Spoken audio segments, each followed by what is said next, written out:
President Trump is vowing escalation in Iran, announcing the U.S. will carry out new military strikes today as his administration grapples with the economic fallout of the war, with the Dow tumbling and new numbers showing inflation rising to its highest level in 3 years. This morning, in a post on social media, President Trump warned Iran will have to, quote, pay the price after taking too long to agree to a peace deal. It came after the U.S. and Iran exchanged strikes overnight after the president accused Iran of downing a U.S. Apache helicopter patrolling the Strait of Hormuz, while Tehran accused the U.S. of using the crash as a pretext for strikes. From the Oval Office today, NBC's Garrett Haake pressed the president about that social media post and what comes next in the war. You posted this morning about Iran. You said that they've taken too long to get to a deal, and I want to make sure I quote you correctly. You said that now they will have to pay the price. Yeah. What did you mean by that specifically? Well, we're going to be attacking them very hard. You're resuming bombing? Yeah, well, we are. Based on the helicopter, I guess we have the right to do that. You know, they shot down a very incredible, actually an incredible machine, and at first they said they didn't do it, then they admitted they did it. I've been working with Iran for a number of months, and they should sign their deal. It's a good deal. It doesn't give them the right to have a nuclear weapon. In fact, it totally prohibits them from ever having a nuclear weapon. So we'll see what happens. But we hit them hard yesterday, and we're going to hit them again hard today. Now, it comes after my interview with the president on Friday when he drew this new red line for renewing military action against Iran. Listen. I want to know what your red line is. What would trigger you to restart military action? Would it be Iran killing more American citizens? Well, certainly that would be something that I would think about very seriously. But my red line would be if I think I wasn't going to make a deal or if I wasn't going to make a deal fast enough. So we're having very good negotiations with the people that are leading the country now. It's the third group that we've been dealing with, and they are different. And you could say it's regime change, actually, because these are very different people. I find them to be more rational, very smart. Markets closing just moments ago, reacting to the president's threat, the Dow tumbling more than 950 points. Meanwhile, new economic numbers show inflation in May jumping to 4.2% from a year ago, largely fueled by rising energy costs and fuel prices as transit through the Strait of Hormuz remains disrupted. But today, the president once again downplayed those rising prices. Here's what he said. Are you concerned, Mr. President, about the latest inflation number which came out this morning? Could that be a headwind? No, I love it. The numbers were great. When the war is over? Yes. It's coming down. I know you can't. It's going to come down like a rock. Meanwhile, a new poll shows Americans overwhelmingly disapprove of President Trump's handling of inflation, the cost of living, and the economy. Joining me now to start us off, our team of NBC News reporters, White House correspondent Monica Alba, senior national security correspondent Courtney Kube, and business and data correspondent Brian Cheung. Monica, I have to start with you at the White House. As we were just discussing, President Trump saying the U.S. planning to carry out more strikes again today. What exactly can you tell us, Mon? Yeah, I mean, this is a president who is telegraphing what he wants his military to continue to do here. We saw a little bit of a preview of that yesterday, but it's the president stressing that because of the downing of that Apache helicopter, that he argues the U.S. has no real option here but to respond. The question is, how forcefully will he respond? And does this mean that this is a restarting of major combat military operations, which, remember, the president has not taken that off the table. He has said that that is possible throughout the course of this pretty shaky ceasefire, but it's unclear if that's what he means or whether these are going to be continued targeted strikes like what we have seen in recent days. Because, again, even though there is technically this fragile ceasefire, the U.S. and Iran have been trading and continue to trade some of those strikes back and forth, especially over the last couple of days. So when he was asked specifically by our colleague Garrett Haake whether that did mean to resume the bombing, the president indicated yes. But again, we don't know if this is going to be the sort of start of another either large barrage or continuation. But it really comes, Kristen, as the president is saying, kind of on the other hand, that he still feels a peace deal could be imminent, could be coming in the next couple of days, as he continued to stress to you in your interview as well. So where the reality exists between those two very different things is still a very open question. It is. You raised such a seminal point, Monica. Just how close are they to getting a deal? Courtney, let me turn to you. Pick up where Monica left off, because she talked about this open question. Could this be a large barrage of attacks that we see today, or will it be similar to what happened overnight? What are you watching for, and what are your sources telling you? So we have seen a pattern between how the U.S. and Iran have been retaliating, responding, whatever you want to say here, over the last several weeks.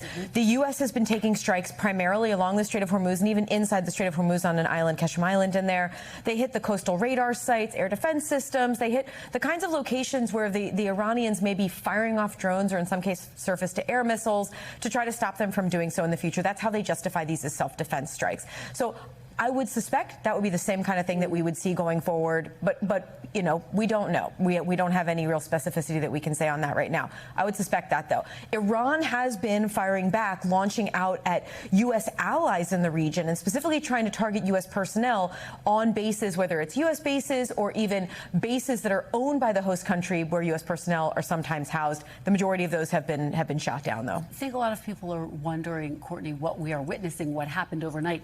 Is it already in escalation? How are people within the Pentagon viewing this? So, I mean, the one thing that has definitely escalated is it's a shorter time frame between the sort of escalation ladder of little activities that are occurring, and then that leads to strikes from both sides. That time frame it keeps shrinking. But not just that. Iran, one difference from last night, Iran fired on 3 different countries. It was a large number of missiles and drones, one of the biggest ones that we've seen of the ceasefire. The U.S. struck 20 different targets as part of this yesterday. That's larger than what we've been seeing. It's usually been 2 or 3, maybe, locations. So in that way, yes, this is escalating. The way that it's not escalating, though, is exactly what Monica was just talking about, the idea of major combat operations back inside Iran. We still haven't seen it move into that area. This is still really focused on what's going on inside the Strait of Hormuz. Okay, well, I know you're going to be watching it very closely. Court, stick around. Monica, let me just go back to you, because President Trump said something else that I think got a lot of attention today. He announced what he's calling a secret mission to secure more oil. What exactly does that mean? Could it potentially bring prices down? Yeah, that language certainly did raise a lot of eyebrows, Kristen, when the president said he was able to basically tell reporters in the world about it now because Iran had kind of figured it out. He implied that basically some of the military assets that have been in place in this naval blockade and in the region have helped some tankers and some vessels be able to transit through the Strait of Hormuz, that the president argues has contributed to a bit of a dip in gas prices that we have seen in recent days, because he says it allowed 100 million barrels of oil to enter the open market. But we have some questions about exactly what this was. What he calls a secret mission maybe is actually something that we sort of did know was going on, or something that certainly had been an effort behind the scenes, because we know that the administration had continued to tell us they were trying to do that to get more through, but that maybe they weren't being as public about their role in it. So this was something that was a bit of a surprise. It does seem like it perhaps could have had a little bit of an impact, but we should point out, Kristen, that those prices at the pump are still much higher than they were before the war began. Yeah, it's a really good point, and I'm going to come back to you on the broader economy in just a moment, Monica. But Courtney, let me have you weigh in on this secret mission. What are your sources telling you about that? It's not so secret. Okay. It is true. The U.S. military, I mean, basically what we should look at this is the military is helping sort of coordinate with some of these shipping companies so that some of the ships can get not only out of the Strait of Hormuz, but back in to get more oil. There have been more than 200 transits throughout that, not necessarily 200 ships, but transits back and forth through the Strait of Hormuz over the course of the last month or so, according to a U.S. official. Basically what the U.S. is doing here is they're saying, look, here is the safest passageway through the Strait of Hormuz. While you're going along there, stay in communication with us. If you see that you're getting any threats, attacks from drones, whatever it is, we're really close to you. We're right nearby. The U.S. has been shooting down incoming drones and projectiles that have been launched by the Iranians. So they are protecting commercial shipping. It's just not as at the same level of Project Freedom, which lasted just a couple of days several weeks ago. It's a slightly scaled back version of that, and it's more about coordinating than it is about actually protecting. All right, Courtney, Kube, thank you so much for helping to start us off today and all of your great reporting, including overnight. We really appreciate it. Monica, let me turn back to you. You just talked about gas prices. You know, it was so notable because we got this new inflation figure today, which shows that it did, in fact, increase yet again. But the president is downplaying the latest inflation numbers. What exactly did he say, Monica? Yeah, he said something that also may be seized upon by Democrats and critics in the coming months, which was, quote, I love the inflation because he argues it means that when this conflict, in his view, is over, the prices will come crashing down. That's an argument we have heard the Trump administration and the White House make repeatedly when it comes to gas prices, when it comes to some of these other higher costs. But it's not something that we have seen overall. But it just sort of is an interesting point from the president, who really has leaned into this, kind of trying to dismiss the idea of affordability concerns. Remember that when he was asked whether he thinks about Americans' financial situations when factored into his decision-making about the war in Iran, he said, and doubled down and tripled down, that he doesn't think about it at all, that it doesn't factor into that. So this is sort of a part of the president's own view on this, but that does certainly kind of dismiss some of these concerns that we have seen that are really raised at the very top, if not the top of the list, when voters are asked what they care most about, and likely will continue to be asked about as we get closer to the midterms. And those are these issues of affordability and high costs. Kristen. All right. Monica Alba covering all the angles for us from the White House. Monica, thank you so much. Really appreciate it. Brian Cheung, let me turn to you now. Again, as we reported at the top of the program, we did see markets drop today.